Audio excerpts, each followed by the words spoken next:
sa mga isinagawang pagsakote sa mga bodega at laboratorio at takang pagpasok, halos 83 bilyong pisong halaga ng droga ang nakumpiska na.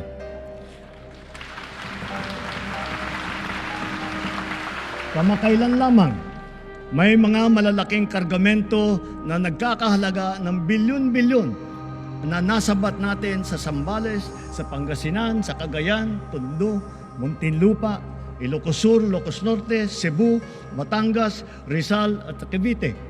Noong isang buwan, personal kong sinaksihan ang pagsira ng halos 1.5 tonelada ng shabu at iba't ibang klase pa ng illegal na droga.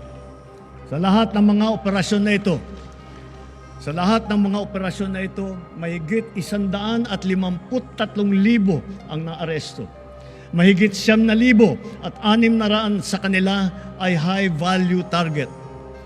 Ang pinakamasaklap, mahigit 677 sa kanila ay kawani ng pamahalaan. Mahigit 100 ay halal na opisyal. Mahigit 50 ay pulis.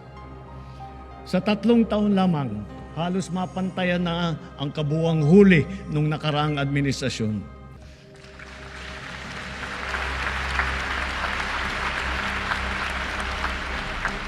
Sa kabila ng mga ito, tila nagbabalikan daw ang mga pusher. Kaya patuloy ang ating mga operasyon laban sa mga drug dealer, sila man ay big time o small time.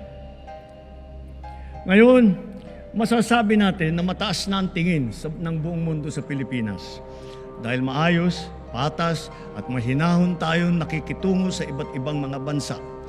Tumutupad din tayo sa ating mga kasunduan at sa mga batas at panuntunan na pandaigdig na komunidad. Nagpapasalamat tayo sa ating mga magigiting ng OFW dahil sa kanila na ipamalas ang angking galing, kabutihan at puso ng Pilipino sa lahat ng sulok ng daigdig. Sa harap ng mga bagong banta sa ating kapayapaan at soberanya, mas maigting ngayon ang ating paghahanda, pagmamatsyag at pagtatanggol sa ating sarili. Ganun pa man, tayo pa rin ay nagtitimpi at nananatiling nagpapasensya, lalo na sa pagtanod sa ating buong kapuluan at sa pangangalaga sa ating interes. Subalit ngayon, mas pataas pa ang ating kumpiyansa dahil mas marami na tayong mga kasangga na magiging kabalikat natin sa oras ng matinding pangangailangan.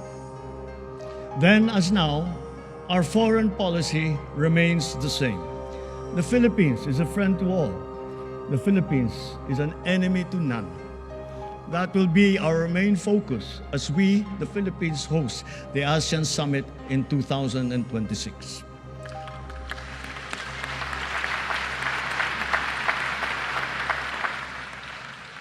Para sa ating mga Pilipino, malayo man, malapit din, kasing sidhi ang paglingap natin sa ating mga kababayang nasa ibang bansa, lalo na ang nasa panganib at nagdadaan sa matinding pagsubok. Hindi po biro at sadyang mapanganib ang hanap buhay ng ating tripulante. Ang trahedya na sinapit nila sa kamay ng mga rebeldeng Houthi ay isang halimbawa.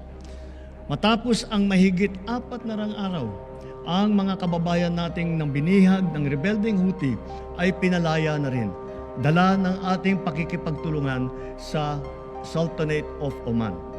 Gayon din, dahil sa ating masigasig ng pakikipag-ugnayan, sa loob ng 3 taon, nagawaran ng kapatawaran ang mahigit 600 kababayan nating nahatulan dahil sa sari-saring paglabag sa batas sa ibang bansa, lalo na sa UAE, sa Qatar, sa Bahrain, at sa iba pa.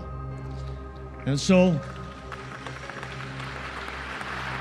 for their crucial and most beneficent sovereign intervention, I personally convey the entire nation's sincerest gratitude to the Sultanate of Oman, the United Arab Emirates, the State of Qatar, the Kingdom of Bahrain, the State of Kuwait, and to all the leaders of various countries that have granted clemency and have shown kindness to our beleaguered compatriots.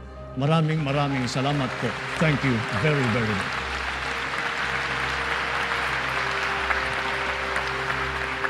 Masigasig din ang ating paghahanda at pagmamatyag laban sa banta ng sakuna at kalamidad lalo na sa bagong normal at nagbabagong klima na nagbubugso na panahon. Ngayong Hulyo, 4 na bagyo na ang dumaan sa atin.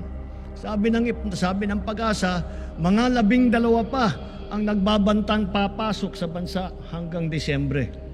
Sa 24 nating aktibong bulkan sa bansa, 4 ang kasalukuyang nag-aalboroto, lalo na ang Kanloon sa Negros. Hindi tayo dapat tumigil sa ating mga ginagawang paghahanda dahil ang banta ay patuloy na naririyan. Dapat ay maging likas at automatic na ang mga wastong gawi sa tuwing may sakuna. Dahil sunod-sunod ang mga sakuna. Lalo na ang bagyo, mahalagang itanim ang prinsipyo na continuous improvement kung saan tayo ay natututo sa palaging humuhusay at sa bawat karanasan. Nareremedyohan kung saan tayo nagkulang at saan natin dapat galingan pa. Kasama ng mga mahalagang infrastruktura, dadagdagan pa natin ang mga makabagong evacuation center ng ating naipatayo na. Hindi na dapat pang gamitin bilang evacuation center ang ating mga paaralan.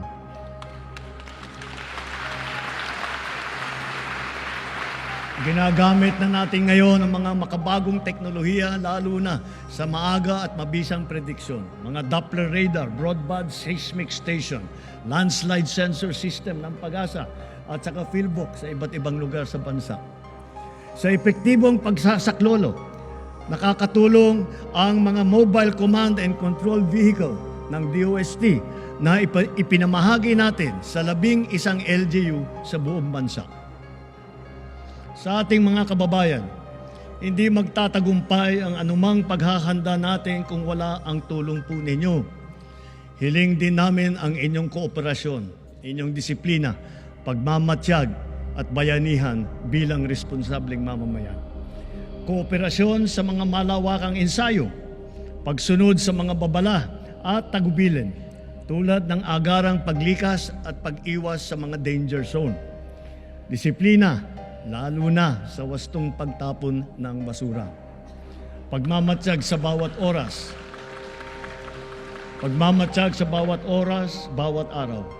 Lalo na kapag may nagbabadyang hagupit na panahon sa pag-alam sa malapit na evacuation center, pakikinig sa totoong balita at pagtatalima sa mga alituntunin ng pamahalaan.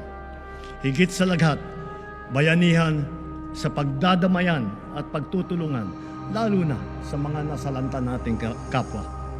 Mahirap man, kailangan natin itong gawin. Kailangan natin magsakripisyo upang masiguro na nailayo natin sa kapahamakan ng ating mamamayan dahil mahalaga ang bawat buhay ng Pilipino.